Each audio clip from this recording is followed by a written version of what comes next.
आज पाकिस्तान की तारीख का वो अनोखा वाकया हुआ है, बहादुरी की वो मिसाल कायम हुई है जो कोई तसव्वुर नहीं कर सकता। अफगान तालिबान की ओर से एक बार फिर पाकिस्तानी सीमा पर डूरंड लाइन पर हमला बोला गया है। तालिबान और पाकिस्तान मिलिट्री के बीच एक बार फिर संघर्ष देखा जा रहा है।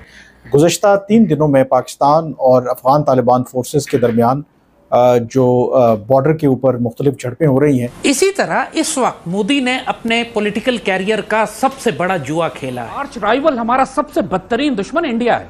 आप इंडियन प्राइम मिनिस्टर को देखिए, आप Indian national security adviser Ajit Kumar Doval को देखिए।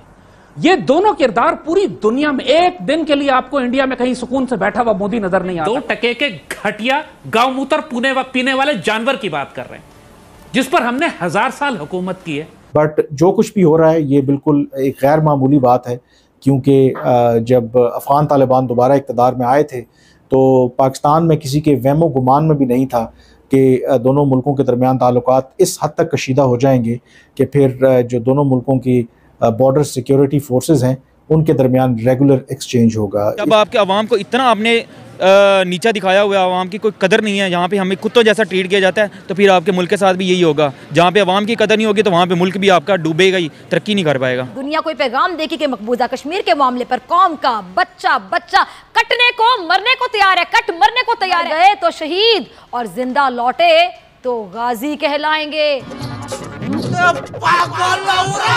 मुझे नहीं पता, मेरे पास तो खैर इतनी सिवाय शर्मिंदगी के और कुछ नहीं है, सदन सिवाय नदामत के कुछ नहीं है। हमारे बर्बाद हो गए सैयद अली हैदर साहब। यहाँ पे कल पाकिस्तान की सिक्योरिटी फोर्सेस के ऊपर हमला हुआ और 2 मुख्तलिफ वाक़यात में 6 के करीब जो FC एहलकार थे वो शहीद हो गए। एक वीक के अंदर 2 हमले हुए और जहाँ पे हिंदुस्तान ने इफेक्टिवली हाथ हमें दिखाया है, हमें नुकसान पहुँचाया है, उस पे जो वाक़या हुआ बहुत अफसोसनाक है। वहाँ पे हमारे नौजवान फिर शहीद हुए हैं। जिनको रॉ मुसाद वो मिल के चलाते हैं, फंडिंग भी करते हैं, असला भी देते हैं, ट्रेनिंग भी देते हैं।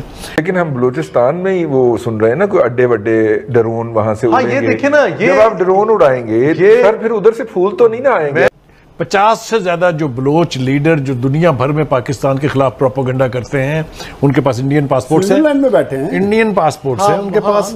इंडिया से वो ट्रेनिंग लेते हैं, इंडिया से वो पैसे लेते हैं। दोस्तों स्वागत है आप लोग का हिंदुस्तानी स्पेशल की एक और नई वीडियो में। दोस्तों बहुत बड़ी खबर आ रही है। खबर ये है कि पाकिस्तान अफगानिस्तान बॉर्डर पे एक बार फिर से टेंशन पैदा हो गया है और पाकिस्तान की फौजी और जो अफगानिस्तान PTP की जो फौजी है वो जो है वो आमने सामने भिड़ चुके हैं। और दोस्तों इसमें ये भी बताया जा रहा है कि पाकिस्तान के कई सैनिक घायल और मारे भी गए हैं। हालांकि अभी तक ये न्यूज सामने नहीं आई कि कितने लोग घायल और कितने लोग जो है वो मारे गए हैं। लेकिन ये जो झड़प है वो बहुत ज्यादा जो है वो 2-3 दिनों से बढ़ी हुई है और इसको देख के साफ पता चलता है कि पाकिस्तान अभी एक मोर्चे पे जो है वो अपना काम खत्म नहीं किया होता है कि दूसरा मोर्चा जो है वो उसके लिए तैयार कर दिया जाता है। अभी पाकिस्तान जो है वो अभी PLA को ठिकाने नहीं लगा पा रहा है, PLA के कुछ भी नहीं कर पा रहा है, दूसरी तरफ TTP का कुछ नहीं कर पा रहा है। वही तीसरी तरफ अब जो तालिबान अफगानिस्तान है वो भी जो है वो पाकिस्तानी आर्मी को जो है वो चैलेंज कर रहे हैं और लगातार वहां पे गोलियां चल रही है, जिसको देखकर पाकिस्तानी मीडिया का ये कहना है कि कैसी स्थिति हमारे देश की बन गई है कि पूरी तरीके से हम गिर चुके हैं।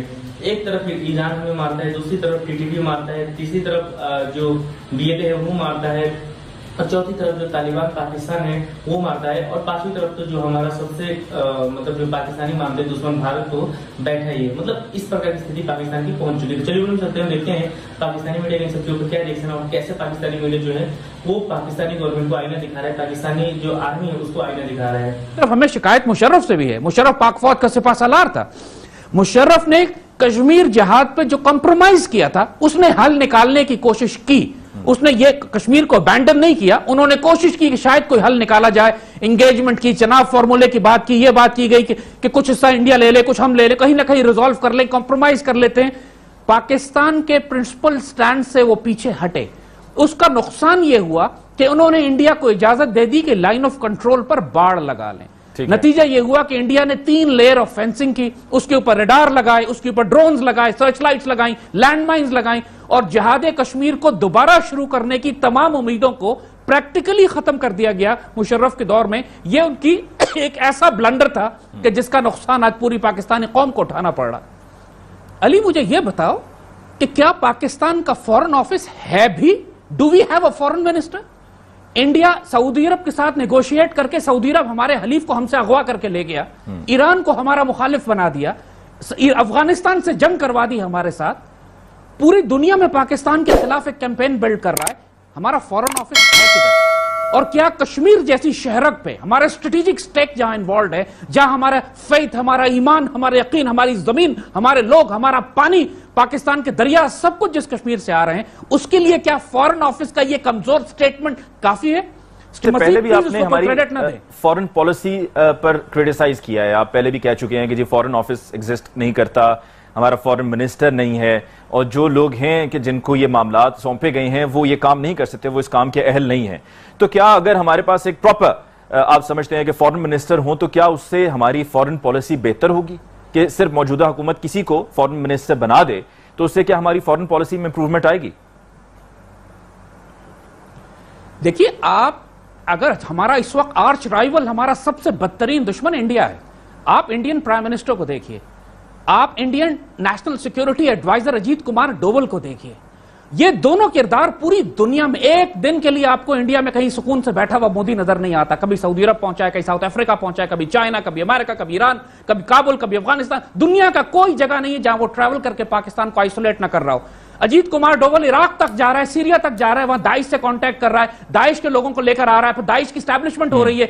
कलभूषण यादव ने खुद कहा है कि हम काबुल और अफगानिस्तान में दाइश क्रिएट कर रहे हैं। ये सारे काम के पीछे आपको अजीत कुमार डोवल नजर आ रहा है। ना आपको पाकिस्तान का प्राइम मिनिस्टर कहीं नजर आ रहा है, ना आपको पाकिस्तान का नेशनल सिक्योरिटी एडवाइजर नजर आ रहा है, फॉरेन मिनिस्टर तो है ही नहीं। आप दुश्मन के पास अगर तोपें होती हैं तो आपके पास भी तोप होना जरूरी है, जिसके अंदर गोला होना भी जरूरी है। खाली तोप रखने का कोई फायदा नहीं जो फायर न कर सके। लेकिन तो दिस अनफॉर्चुनेटली हमने नेशनल सिक्योरिटी एडवाइजर लगाया है, लेकिन अजीत कुमार डोवल के मुकाबले में इसकी परफॉर्मेंस देखिए तो हमारा तो सिक्योरिटी एडवाइजर नजर ही नहीं आ रहा है, कहीं है किधर वो? Where is he? Zahir Ahmed साहब, आपने कहा कि नरेंद्र मोदी ने बहुत से ममालिक का दौरा किया, कभी किसी मुल्क में पहुंचे हुए, कभी किसी मुल्क में पहुंचे हुए थे। तो दूसरी तरफ नवाज शरीफ साहब ने भी तो बहुत से गैर मुल्की दौरे किए हैं, बल्कि उन पर तनकीद होती रही है कि जी मुल्क में कम होते हैं, मुल्क से बाहर ज्यादा होते हैं, और बहुत से ऐसे ममालिक हैं जहां पर मियां मोहम्मद नवाज शरीफ साहब जाते रहे। आपकी बात बिल्कुल ठीक है अली, ये जाते हैं अपने पर्सनल बिजनेस इंटरेस्ट को प्रोटेक्ट करने के लिए, अपने पनामा लीक्स के पेपर्स को, अपनी ऑफशोर कंपनीज के अकाउंट्स ट्रांसफर करने के लिए। ये जाते हैं टर्की, अगर जाते हैं तो उनकी बिजनेस इन्वेस्टमेंट्स हैं टर्किश गवर्नमेंट के, टर्किश कंपनीज में। मोटरवे जो बस आपकी मेट्रो बन रही है, आपको पता है कि मेट्रो बस सर्विस के अंदर कितने % शेयर्स हैं नवाज शरीफ और शहबाज शरीफ के? आपको पता है कि जहां जहां कॉन्ट्रैक्ट्स लग रहे हैं सीपैक के, जब ये जाते हैं तो क्या कॉन्ट्रैक्ट करते हैं कि किस किस कंपनी को लोहे के, स्टील के और सरिये के टेंडर किन कंपनियों को मिलेंगे? ये इस मकसद के लिए जाते हैं। ये पाकिस्तान के फॉरेन पॉलिसी और नेशनल इंटरेस्ट को प्रोटेक्ट करने के लिए नहीं जाते हैं, उसके लिए इंडियन मोदी जाता है जो अपनी कौम के नेशनल इंटरेस्ट को प्रोटेक्ट करता है। पाकिस्तान एक ऐसा मुकाबला जिसमें मोदी और नेतन्याहू खुद को दुनिया का फिरौने वक्त साबित करने की कोशिश कर रहे हैं और कंपटीशन में है। उधर इसराइल फलस्तीन पर जुल्म ढाकर यह बताता है कि वो बड़ा दरिंदा है, वो बड़ा दहशतगर्द है, और दूसरे दिन मोदी मकबूजा कश्मीर में निहत्ते कश्मीरियों को शहीद करके बताता है कि वो बड़ा दहशतगर्द है और इंसानियत का दुश्मन है।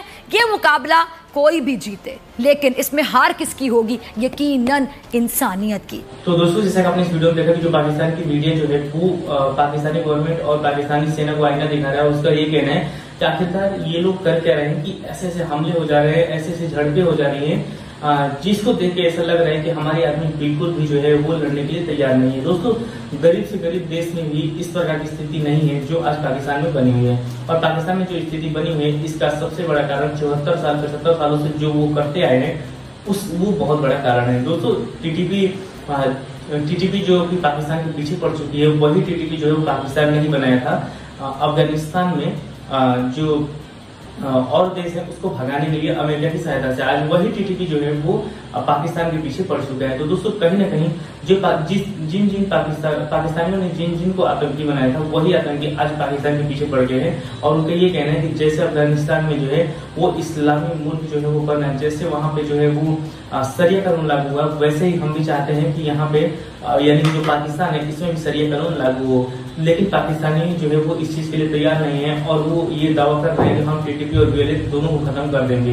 लेकिन जिस प्रकार की स्थिति बनेगी ऐसा देखे तो बिल्कुल भी नहीं लग रहा है कि पाकिस्तान की गवर्नमेंट और पाकिस्तान की जो आर्मी है वो ऐसा करने में बिल्कुल भी सक्षम है। तो दोस्तों, बस आज वीडियो में इतना ही। आई थिंक आप लोग वीडियो अच्छा लगा होगा। वीडियो अच्छी लगी तो वीडियो को लाइक और चैनल हिंदुस्तान स्पेशल को सब्सक्राइब कर ली तो हम आपको इंटरेस्टिंग वीडियो लाते रहते हैं। मिलेंगे तब तक के लिए हिंदुस्तान स्पेशल।